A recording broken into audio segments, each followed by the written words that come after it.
بسم اللہ الرحمن الرحیم۔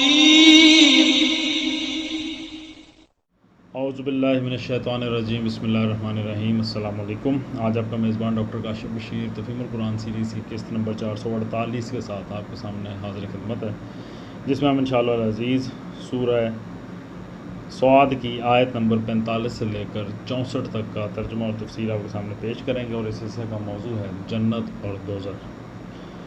بسم اللہ الرحمن الرحیم۔ وَاذْكُرْ عِبَادَنَا إِبْرَاهِيمَ وَإِسْحَاقَ وَيَعْقُوبَ أُولِي الْأَيْدِي وَالْأَبْصَارِ۔ ترجمہ: اور ہمارے بندوں ابراہیم علیہ السلام اور اسحاق علیہ السلام اور یعقوب علیہ السلام کا ذکر کرو، بڑی قوت عمل رکھنے والے اور دیدہ ور لوگ تھے۔ تفسیر میں آتا ہے اصل الفاظ ہیں اولی الایدی والابصار، ہاتھوں والے اور نگاہوں والے۔ اس کا لفظی مطلب بنتا ہے ہاتھ سے مراد، جیسا کہ ہم اسے پہلے بیان کر چکے ہیں، قوت و قدرت ہے، اور ان انبیاء کو صاحب قوت و قدرت کہنے کا مطلب یہ ہے کہ یہ نہایت باعمل لوگ تھے، اللہ تعالیٰ کی اطاعت کرنے اور معصیتوں سے بچنے کی زبردست طاقت رکھتے تھے، اور دنیا میں اللہ کا کلمہ بلند کرنے کے لیے انہوں نے بڑی کوششیں کی تھیں۔ نگاہ سے مراد آنکھوں کی بینائی نہیں بلکہ دل کی بصیرت ہے۔ وہ حق بین اور حقیقت شناس لوگ تھے، دنیا میں اندھوں کی طرح نہیں چلتے تھے بلکہ آنکھیں کھول کر علم و معرفت کی پوری روشنی میں ہدایت کا سیدھا راستہ دیکھتے ہوئے چلتے تھے۔ ان الفاظ میں ایک لطیف اشارہ اس طرف بھی ہے کہ جو لوگ بدعمل اور گمراہ ہیں وہ در حقیقت ہاتھوں اور آنکھوں دونوں سے محروم ہیں۔ ہاتھ والا حقیقت میں وہی ہے جو اللہ کی راہ میں کام کرے، اور آنکھوں والا دراصل وہی ہے جو حق کی روشنی اور باطل کی تاریکی میں امتیاز کرے، فرق کرے۔ اِنَّا أَخْلَصْنَاهُمْ بِخَالِصَةٍ ذِكْرَ الدَّارِ۔ ترجمہ: ہم نے ان کو ایک خالص صفت کی بنا پر برگزیدہ کیا تھا، اور وہ دار آخرت کی یاد تھی۔ تفسیر میں آتا ہے یعنی ان کی تمام سرفرازیوں، ان کی بلندیوں کی اصل وجہ یہ تھی کہ ان کے اندر دنیا طلبی اور دنیا پرستی کا شائبہ تک نہیں تھا، کوئی انٹرسٹ نہیں تھا۔ ان کی ساری فکر اور صحیح آخرت کے لیے تھی، وہ خود بھی اس کو یاد رکھتے تھے اور دوسروں کو بھی اس کی یاد دلاتے تھے۔ اسی لیے اللہ تعالیٰ نے ان کو وہ مرتبے دیے جو دنیا بنانے کی فکر میں منہمک رہنے والے لوگوں کو کبھی نصیب نہ ہوئے۔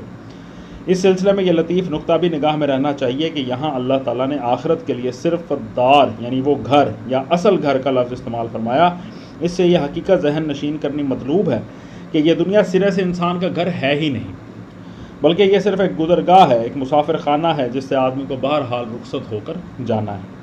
اصل گھر وہی آخرت کا گھر ہے۔ جو شخص اس کو سنوارنے کی فکر کرتا ہے وہی صاحب بصیرت ہے، اور اللہ کے نزدیک لا محالہ اسی کو پسندیدہ انسان ہونا چاہیے۔ رہا وہ شخص جو اس مسافر خانے میں اپنی چند روزہ قیام گاہ کو سجانے کے لیے وہ حرکتیں کرتا ہے جن سے آخرت کا اصل گھر اس کے لیے اجڑ جائے، وہ عقل کا اندھا ہے، اور فطری بات ہے کہ ایسا آدمی اللہ کو پسند نہیں آ سکتا۔ وَإِنَّهُمْ عِندَنَا لَمِنَ الْمُصْطَفَيْنِ الْأَخْيَارِ۔ مصطفین الاخیار۔ ترجمہ: یقیناً ہمارے ہاں ان کا شمار چنے ہوئے نیک اشخاص میں سے ہے۔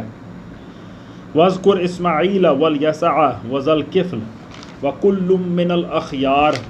ترجمہ: اور اسماعیل علیہ السلام اور الیسع اور ذوالکفل کا ذکر کرو، یہ سب نیک لوگوں میں سے تھے۔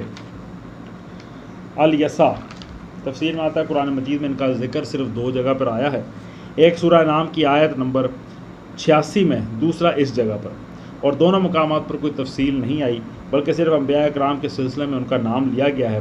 وہ بنی اسرائیل کے اکابر انبیاء میں سے تھے، دریائے اردن کے کنارے ایک مقام ابیل محولہ کے رہنے والے تھے۔ یہودی اور عیسائی ان کو الیشع یا علیشہ کے نام سے یاد کرتے ہیں۔ حضرت الیاس علیہ السلام جس زمانے میں جزیرہ نما سینا میں پناہ گزین تھے، ان کو چند اہم کاموں کے لیے شام و فلسطین کی طرف واپس جانے کا حکم دیا گیا، جن میں سے ایک کام یہ تھا کہ حضرت الیسع کو اپنی جانشینی کے لیے تیار کریں۔ اس فرمان کے مطابق جب حضرت الیاس علیہ السلام ان کی بستی پر پہنچے تو دیکھا کہ یہ 12 جوڑی بیل آگے لیے زمین جوت رہے ہیں اور خود 12ویں جوڑی کے ساتھ ہیں۔ انہوں نے ان کے پاس سے گزرتے ہوئے ان پر اپنی چادر ڈال دی اور یہ کھیتی باڑی چھوڑ کر ساتھ ہو لیے۔ ریفرنس ہے سلاطین باب نمبر 19 فقرات 15 سے لے کر 21 تک۔ تقریباً 10-12 سال یہ ان کی زیر تربیت رہے، پھر جب اللہ تعالیٰ نے ان کو اٹھا لیا تو یہ ان کی جگہ مقرر ہوئے۔ ریفرنس ہے سلاطین باب نمبر 2۔ بائبل کی کتاب 2 سلاطین میں باب نمبر 2 سے 13 تک ان کا تذکرہ بڑی تفصیل سے درج ہے، جس سے معلوم ہوتا ہے کہ شمالی فلسطین کی اسرائیلی سلطنت جب شرک و بت پرستی اور اخلاقی نجاستوں میں غرق ہوتی چلی گئی تو آخر کار انہوں نے یاہو بن یوسفت بن نمسی کو اس خانوادہ شاہی کے خلاف کھڑا کیا جس کے کرتوتوں سے اسرائیل میں یہ برائیاں پھیلتی چلی گئیں، اور اس نے نہ صرف بال پرستی کا خاتمہ کیا بلکہ اس بدکردار خاندان کے بچے بچے کو قتل کر دیا۔ لیکن اس اصلاحی انقلاب سے بھی وہ برائیاں پوری طرح سے نہ مٹ سکیں جو اسرائیل کی رگ رگ میں اتر چکی تھیں، اور حضرت الیسع کی وفات کے بعد تو انہوں نے طوفانی شکل اختیار کر لی، یہاں تک کہ سامریہ پر اشوریوں کے پے در پے حملے شروع ہو گئے۔ آیت میں جو دوسرے ایک اور نام آیا ہے ذوالکفل کا، اس حوالے سے تفسیر میں آتا ہے کہ حضرت ذوالکفل کا ذکر بھی قرآن مجید میں 2 ہی جگہ پر آیا ہے، ایک سورہ انبیاء میں اور دوسرا اس مقام پر۔ ان کے متعلق بھی سورہ انبیاء میں تفصیل سے بات ہو چکی ہے۔ ھذا ذکر وَإِنَّ لِلْمُتَّقِينَ لَحُسْنَ مآب، ترجمہ یہ ایک ذکر تھا، اب سنو کہ متقی لوگوں کے لیے یقیناً بہترین ٹھکانہ ہے۔ جنات عدن مفتحۃ لہم الابواب، ترجمہ ہمیشہ رہنے والی جنتیں جن کے دروازے ان کے لیے کھلے ہوئے ہوں گے۔ تفسیر میں آتا ہے اصل الفاظ ہے مفتحۃ لہم الابواب، اس کے کئی معنی ہو سکتے ہیں۔ ایک یہ کہ ان جنتوں میں وہ بے روک ٹوک پھریں گے، کہیں ان کے لیے کوئی رکاوٹ نہیں ہوگی۔ دوسرے یہ کہ جنت کے دروازے کھولنے کے لیے کسی کوشش کی حاجت نہیں ہوگی بلکہ وہ مجرد ان کی خواہش پر خود بخود کھل جائیں گے۔ تیسرے یہ کہ جنت کے انتظام پر جو فرشتے مقرر ہوں گے وہ اہل جنت کو دیکھتے ہی ان کے لیے دروازے کھول دیں گے۔ یہ تیسرا مضمون قرآن مجید میں ایک اور مقام پر زیادہ صاف الفاظ میں بیان فرمایا گیا ہے، جس کا سورہ زمر میں آیت نمبر 73 کا ترجمہ ہے، یہاں تک کہ جب وہ وہاں پہنچیں گے اور اس کے دروازے پہلے ہی کھولے جا چکے ہوں گے تو جنت کے منتظمین ان سے کہیں گے سلام علیکم، خوش آمدید، ہمیشہ کے لیے اس میں داخل ہو جائیے۔ متکئین فیہا یدعون فیہا بفاکہۃ کثیرۃ وشراب، ترجمہ ان میں وہ تکیے لگائے بیٹھے ہوئے ہوں گے، خوب خوب فواکہ اور مشروبات طلب کر رہے ہوں گے۔ وعندہم قاصرات الطرف اطراب، ترجمہ اور ان کے پاس شرمیلی ہم سن بیویاں ہوں گی۔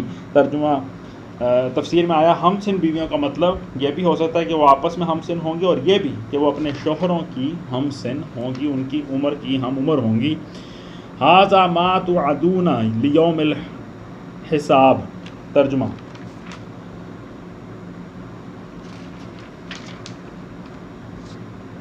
یہ وہ چیزیں ہیں جنہیں حساب کے دن عطا کرنے کا تم سے وعدہ کیا جا رہا ہے۔ ان ھذا لرزقنا ما لہ من نفاد، ترجمہ یہ ہمارا رزق ہے جو کبھی ختم ہونے والا نہیں۔ ھذا وَإِنَّ لِلطَّاغِينَ لَشَرَّ مَآب، ترجمہ یہ تو ہے متقیوں کا انجام اور سرکشوں کے لیے بدترین ٹھکانہ ہے۔ جہنم یصلونھا فبئس المہاد، ترجمہ جہنم جس میں وہ جھلسے جائیں گے، بہت ہی بری قیامگاہ۔ ھذا فلیذوقوہ حمیم وغساق، ترجمہ یہ ہے ان کے لیے بس وہ مزہ چکھیں کھولتے ہوئے پانی اور پیپ لہو۔ تفسیر میں آتا ہے اصل میں لفظ غساق استعمال ہوا ہے جس کے کئی معنی اہل لغت نے بیان کیے۔ ایک معنی جسم سے نکلنے والی رطوبت کے ہیں جو پیپ لہو، کچ لہو وغیرہ کی شکل میں ہو اور اس میں آنسو بھی شامل ہیں۔ دوسرے معنی انتہائی سرد چیز کے ہیں، اور تیسرے معنی انتہائی بدبودار متعفن چیز کے۔ لیکن اس لفظ کا عام استعمال پہلے ہی معنی میں ہوتا ہے، اگرچہ باقی دونوں معنی بھی لغت کے اعتبار سے درست ہیں۔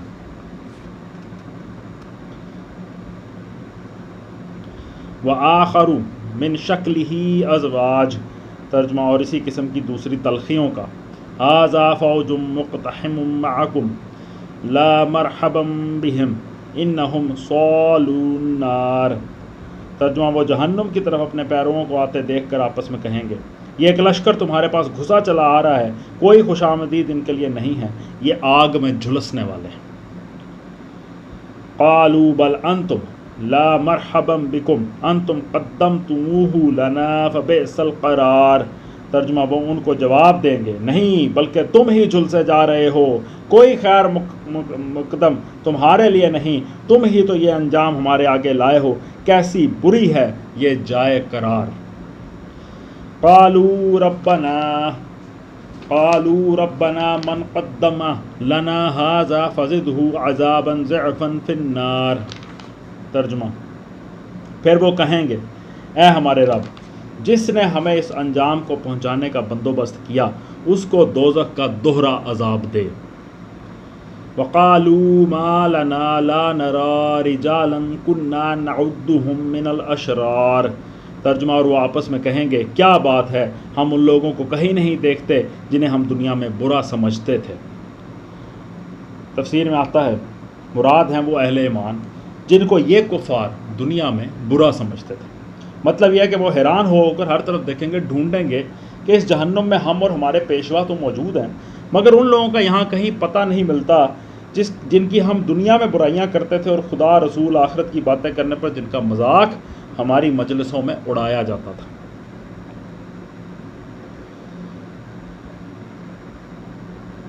اتخذناہم سخریا ام زاغت عنہم الابصار۔ ترجمہ ہم نے یوں ہی ان کا مذاق بنا لیا تھا یا وہ کہیں نظروں سے اوجھل ہیں۔ انا ذالک لحق تخاصم اہل النار۔ ترجمہ بے شک یہ بات سچی ہے، اہل دوزخ میں یہی کچھ جھگڑے ہونے والے ہیں۔ صدق اللہ العلی العظیم۔ الحمدللہ آج ہم نے سورہ صاد کی آیت نمبر 64 تک کا ترجمہ اور تفسیر آپ کے سامنے پیش کرنے کی کوشش کی ہے۔